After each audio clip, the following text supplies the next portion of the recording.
Youssoufa Ndiaye ñu ngi lay nuyu. maa ngi lay ziar bu baax. yaa ngi bokk ci kuréel gi di sursaut citoyen fu soon fan yi ñu weesu te nag du ca yem ndax élection présidentielle bi moo ko taxoon a jóg waaye itam fas yéene nañu wéyal seen i yëngu-yëngu ngir dëkk bi démocratie ak itam ni dëkk bi di doxee jaar yoon nit ñëpp gis ci seen bopp.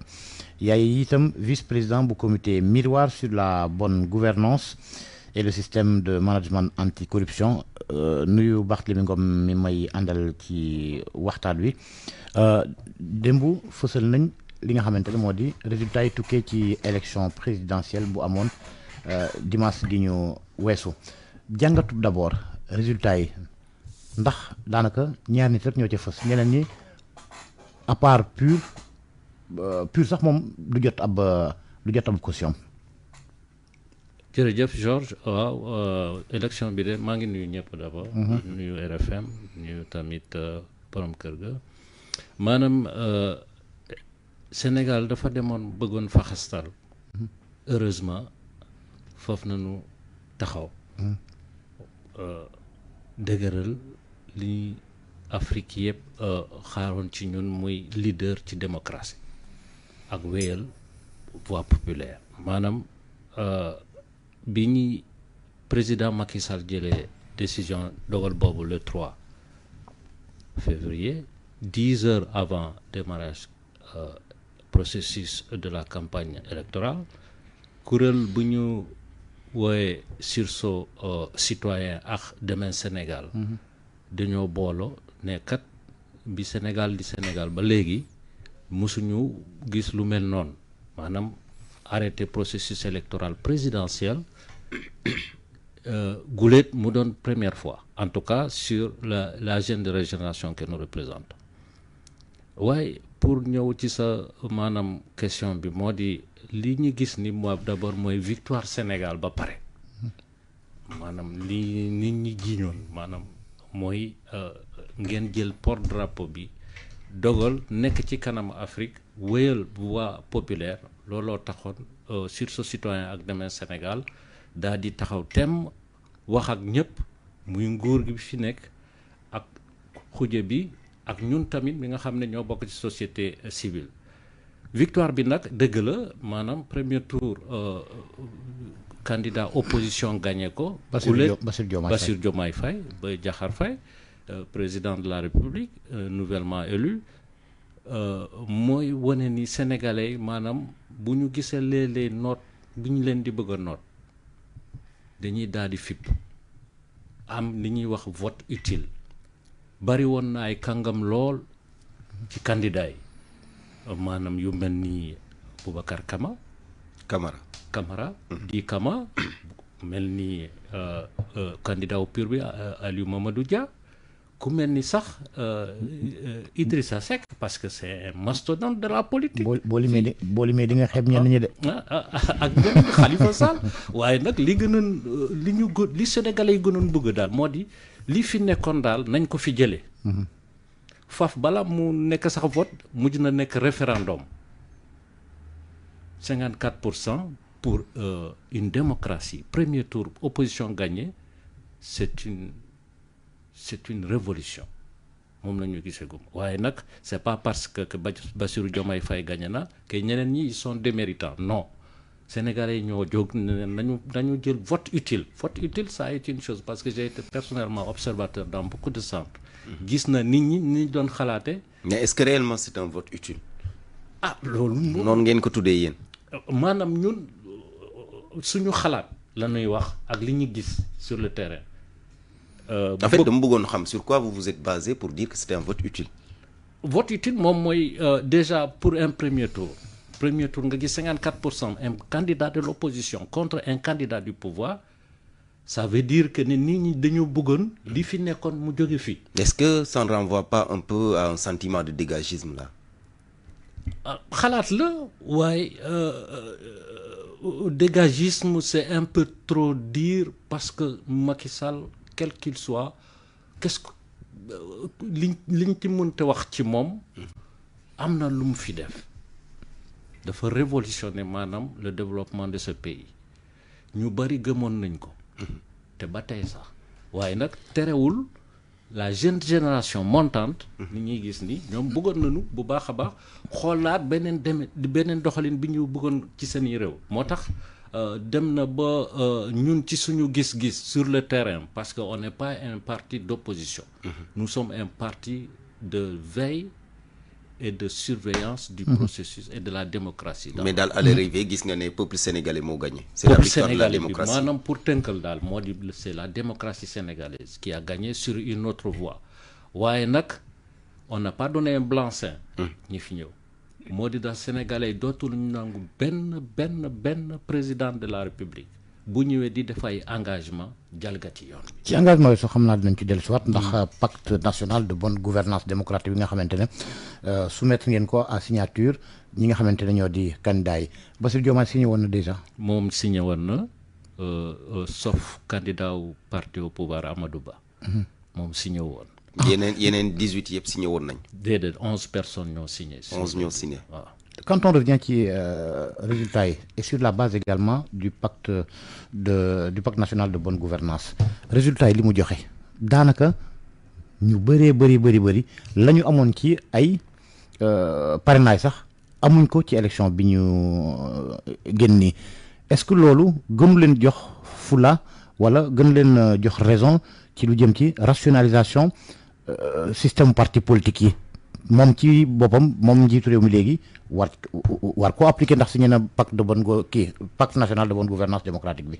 waaw pacte national de bonne gouvernance déjà c'est sorti ci conclusion assise nationale ak CNRI commission nationale sur la réforme des institutions. yéen xam ngeen ni 2012 Macky Sall signé woon na. bu mu pare nag dafa ne déedéet dama signé avec réserve. yéen ñëpp dégg ngeen ko. indi ñu CNRI. voilà ci waaye nag loolu terewul ba léegi. dénkoon ko doyen Amadou Makhtar Mbow. Amadou Makhtar Mbow bi fi nekk ñu ngi koy ñaanal mu yàgg fi lool te wér waaye nag terewul maanaam bii pas décision yi ñuy jël ci société civile parce que dafa am organisation yu bëri ci biir suñu kuréel bi ñuy wax sursaut citoyen ak Demain Sénégal. dafa am tamit beneen collectif bi ñuy wax collectif des organisations de la société civile pour l'élection mooy COS dañuy jël décision maanaam fédérer suñuy action pour que signature pacte national de bonne gouvernance boobu mu doon un bréviaire maanaam mu doon maintenant comme ni ñuy wax ni kayit bi saytu doxalinu réew mi te tax na ñun tamit jóg taxaw tem sende suñu rein comme on le dit daal di ne à partir d'aujourd'hui képp koo xam ne signé nga pacte national de bonne gouvernance bi te bëgg nga wëyal maanaam doxalin réew mi dinañ ci teg suñu bët pour surveiller ni ñuy wax ne contrôle d'opportunité et de veille même sentinelle pour ñu respecter seen engagement boobu bi ñuy jël. bu ñu ko respecté wul lu ngeen ciy mën. ñu daal di taxaw rek xam nga dañuy far di wax ne dem Ngor dafay gën a yomb dem Gorée. ndax bay bëgg a dem Gorée da ngay wuti gilet jéggi gaal tari sayi saar pour nga mën a mucc yegg Gorée waaye nag booy dem Ngor mun nga dugg oto rek daal di taw waaye nag li ngay wuti Gorée ak situation maanaam péril bi nga am ci yoon bi li nga fay wuti ni nga ko mën a denc ke bi ngay dem Ngor li nga fay jëlee xaw ma dégg nga li ma bëgg a wax loolu moo tax ñun tamit dañuy taxaw am ay suñuy armes yoo xam ni arme entre guillemets ndax on est des pacifistes effectivement pour surveiller wax leen ne attention. li ngeen dama xam ne pacte bi bu fekkee même su fekkee ne candidat signé na ko ci période campagne bi à l'arrivée mu gagné doon président vous de la société civile signé na ko oui pour la forme c'était pour juste pour des raisons politiques à l'arrivée mu gagné doon président de la république bu respecté wul la ñu signé yéen waa société civile ñi ngànk pacte bi lu ngeen ciy mën. li ñu ci mën ban contrainte nan ngeen koy contraindre pour mu respecter. moo di taxawaat rek. waaw taxawaat en quoi faisant. waaw taxawaat moom moo di waxtaan ak ñoom du contrainte maanaam pacte boobu ce n'est pas une contrainte boo xam ne kii mun nañu waaye nag mun nañu ko def comme quand même une base légale nit ki boo joxe sa kàddu war nga ko mën a sàmm tout n'est pas écrit bu njëkk sax dañu doon joxe rek suñu maam yi ak ñi fi jiitu woon dañu doon joxe rek seeni kàddu rawatina nag boo kaatime dara ci biir document war nga ko mën a respecter boo ko defulee nag fi ñu jaaroon ci beneen bi rek ñu jaaraat foofu. est-ce que pacte bi day tenir compte réalité état parce que tamit ñu ngi ci réew yoo xam ne réalité def état dafa am di nga signé dara yegg si au pouvoir bugg ko doxal mais dina am lu lay gàllankoor. waaw li lay gàllankoor de moom tamit dañuy far di wax ne nit ki fi nga jógee ak fi ngay jëm da ngay def mesure boo bëgg a améliorer da ngay mesurer fi nga jóge woon fi ngay jëm nga xool yoon bi ndax baax na wala baaxul bu ko defee ñun tamit dañu on est des gens quand même assez intelligents pour xam ne lii war a nekk ak li mënta nekk waaye nag lii war a nekk nag 90% li nekk ci pacte national de bonne gouvernance boobu war nañu mën a xam ni lu war a mën a nekk la moo di associer maintenant la population à la gestion des biens publics contrôle d'opportunité sur les nu mu tuddati sur les décisions qui sont prises ensuite les orientations loolu ak tamit joxe peuple bi akam parce que population bi quand même ñoom bu ñu fa nekkee tey ñun ñoo fa teg tax na ci suñuy kuréel bi ñu xalaat ne effectivement dinañu mën a def ay saytu ak ay jéego yoo xam ni dinañu mën a xam ni kii fu muy jëm baaxul te bu fekkente ne jaarul fu ñu waroon jaar ñu delluwaat buum bi ci boy bi rek. loolu tax ngeen fas yéene taxawal am comité de suivi est-ce que taxaw na déjà. maanaam xalaat nañu sax ci benn observatoire. observatoire bi woo ñëpp stratégie lay doon ñu def ko ci biir daal di. xalaat war ngeen ci gaaw de comme. observatoire jox nañ tur wi déjà kay. observatoire national. de surveillance des acquis d'abord démocratique bi ñu am ensuite effectivement du pacte national de bonne gouvernance loolu tax na te observatoire boobu am na ñëpp jigéen yaa ngi ci xale yaa ngi ci mag yaa ngi ci les intellectuels chercheurs universitaires ñu ngi ci société civile tamit ñi nekk sax ci maanaam au bas de la société parce que ci la ñu bokk ñu joxe seeni xalaat wax ni effectivement est-ce que décision yi ñuy jël ni méngoo na ak bëgg réew mi wala déet. d'accord li ma bëggoon laaj mooy société civile yéen da ngeen bari kuréel sursaut citoyen aar sunu élection ainsi de suite est-ce que yéen du ngeen xalaat parce que affaire bi apparemment ça va un peu dans tous les sens est-ce que jotul ngeen toog réfléchir ngeen dajale ci plateforme yooyu yëpp ci benn kuréel su ko defee mu société civile bi gën a am doole waaye bu kii bu dee wax fii kee di wax fee kee di proposer léeg-léeg ka ca des di proposer léeg-léeg du tax xeex bi mën a am cohérence. ñu ngi ciy xalaat bu baax ñun tamit de notre côté effectivement parce que dispersion boobu pouvoir bi rek lay profité wala maanaam ay saay-saay yoo xam ne bëgg nañu ñëw di ñu féewale waaye nag tax na ñu on a déjà mis en place une base maanaam benn conseil le conseil des organisations de la société civile pour l'élection muy COS ñun ñëpp mën a dajal moo tax observatoire bi maanaam kuréel yooyu yëpp ñi nga xam ne fédéré kuréel yooyu yëpp fédéré ko pour que ñoom ñu ñëw participer ci biir joxe seeni xalaat ak corriger maanaam effectivement défaillance yi yoo xam ni mënut a ñor parce que bu ñu fàtte tamit c'est une œuvre humaine comme toute humaine elle n'est pas parfaite mais perfectible ay tax na suñu xalaat tamit ñu méngoo ko ñu xalaat ko waxtaane ko jubo ci teg loo xam ne daal mun na parce que parfois dañuy dégg même les gens du pouvoir dire que c'est une société civile partisane. waaw dañ koy giñ nag léeg-léeg. est-ce que réellement amul. mënuma la wax waaye nag ñun ci suñu biir kuréel moom bi ma xamagum ci sursaut national ak Témoin Sénégal ak ñeneen sax nit ki nag mun nga am benn penchant kooku c'est naturel waaye nag ci biir kuréel moom du ci feeñ. mun naa ko c'est parce qu'au début waxtaan bi da nga ne vote utile. ngay aujourd'hui parfois ñu accuser leen ne da ngeen xaw a féete. man ci sama xalaat te li ñu gis sur le champ moo di vote utile li population yi waaye ñun kay amuñu loo xam ne daal mun nañu wax ci maanaam décision bi ñuy joxe électeurs yi. waaye électeurs yi ñooy xalaat xëy na te li ñu gisagum sur le champ politique que une fois au premier tour pour un candidat du pouvoir contre un candidat de l'opposition mu gagné premier tour. Pour sa première participation à une élection. Pour une première participation à une élection présidentielle. et d'ailleurs qui est même un candidat de substitution. loolu tax na daal ma xalaat ni effectivement nit ñi dañoo dem ba ne effectivement nag balaa ñuy voter suñu candidat approprié ñu xool bi gën a placé ñu voter ko. pacte national bu ñu delluwaatee ci pacte bi première déclaration Bassirou Diomaye Diakhar Faye déglu ngeen ko bu baax est-ce que la mu wax ci déclaration boobu ça recoupe ak li nga xamante ne moo di pacte national de bonne gouvernance démocratique. pacte bi mu signé gum de moom. décision bu njëkk ba mu signé. waaw décision bu mu njëkk moom bu mu jëlee moom rassuré na un peu. moo di d'abord démissionner des instances de son parti. daal di tëdd nekk ni ñu koy waxee jaxanaay bañ a féete fii. bañ a nekk militant simple. simple militant waaye nag simple militant. chacun d'entre nous nekk benn simple militant waaye nag déjà démissionner des instances de son parti montre que une voix effectivement que ne nekk fi fu benn parti mais ñëpp la fi nekkal sénégalais bi wotel pour moom ak bi bañ a bi boo sénégalais boo xam ne wotewul pour moom. non daal balaa moo gën a neex yaakaaroo ne mu ne woon rek bokkatuma ci lay gën a am solo de. man de ci parce que aussi militantisme bi mën na ko pousser ci yenn. waaw déjà. pour mu gën a cohérent leer. il faut lui donner quand même le bénéfice du doute parce que musu fi am benn président musul jël décision ne bu ma nekk président de la République Macky Sall waxoon na ko en 2012 waaye defu ko mujj ko def waaye kii wax na ko déjà il a mis un pas boobu nag dañ koy surveiller ba on va le surveiller comme du lait sur le feu. wàññi bu nekk ci benn lay commencer. Oui, exactement. Et puis quoi qu'on dise c'était la voie à suivre parce que am njiit ca parti ba jiite ko ci réew mi itam amul cohérence.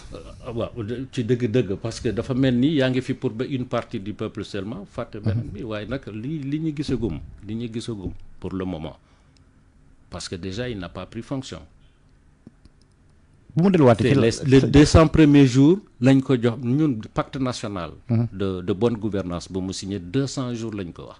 état de grâce pour que li nekk ci pas état de grâce pour mettre en œuvre li mu signé ci pacte national de bonne gouvernance boobu kon nag nañu toog rek tuuti di xool. mais chantier yi nga xamante ne moom la décliné. est-ce que carrément jàpp ngeen ni méngoo nag la nga xamante ne moom mooy li ngeen soumettre à sa signature. pour le moment li ma la waxoon sànq rek moo di. parce que c'est pas seulement la démission moom mooy jéego yi nga xamante ne wala kaddu yi nga xamante ne njëkk na kaa yëkki. waaw mais c'est un pas. quand même il faut le petit. dans son discours am na chantier priorité yi nga xamante ne décline na ko. transparence bonne gouvernance lutte contre la corruption cherté de la vie. parité homme-femme réforme institutionnelle. donc déjà wax na ne. Le président de la République ne sera plus le président du Conseil supérieur de la magistrature. yéen loolu ngeen jàpp ku ko war a jiite. nga ni. loolu ngeen jàpp ni moom. defe naa ni comme ci jël na engagement boobu te gis na ci seen projet ça fait partie effectivement ci les différents points soulignés que ne il va démissionner du Conseil supérieur de la magistrature. bàyyi justice. mais nga xam ne déjà c'est le premier point parce qu'il faut que ñu defaraat justice. vous voulez une cour constitutionnelle yéen. ñun amuñu ci xalaat cour constitutionnelle moom mooy kii ñun. non ci pacte bi. parce que am na li nga xam ne bind nañ ko ci biir aussi. exactement mais déjà moom mun na xalaat leneen. proposition la bi ñu def noonu. ci pacte national de bonne gouvernance bi mais mun na am beneen formule bi nga xam ni dina tax mbir moomu méngoo tuuti ak idée wu cour constitutionnelle. laata loolu yëpp réconciliation la woote.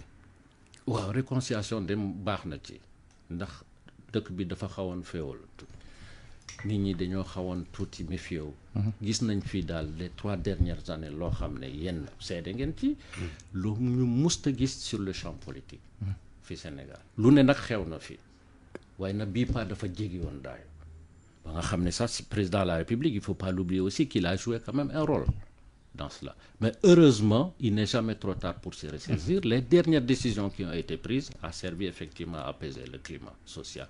te loolu rek la ñuy xalaat jàmm la lépp xaj. jërëjëf Youssouf Ndiaye.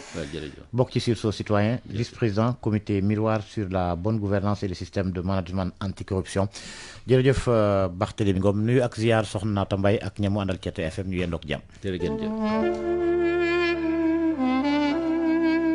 ñu ko daan defee at bu jot Soumari.com dina leen gungewaat si koor gi en vous proposant tous les articles dont vous avez besoin muy électronique téléphone portable vaisselle yu rafet te baax meuble réfrigérateur marque boo bëgg congélateur horizontal wala vertical capacité boo soxla micro-ondes téléviseur cuisinière yu yomb ànd ak garantie ak bépp électroménager boo soxla rax ci dolli bis bu nekk dinañu choisir ay clients may leen ay cadeau yu am maana ngir promo spécial Ramadan bi bañ laa rëcc commandeel ci www.soumari.com wala nga woo ñu au 33 842 25 05 wala 78 636 56 20 su la neexee itam nga dem Soumari Bourguiba au 76 622 10 76 wala Soumari Parcelles Assainies au 76 450 76 50 wala Soumari Mbour au 76 622 13 26 wala Soumari Touba au 76 622 92 05 wala bokk Soumari Kaolack au 33 936 58 77 wala 76 450 76 46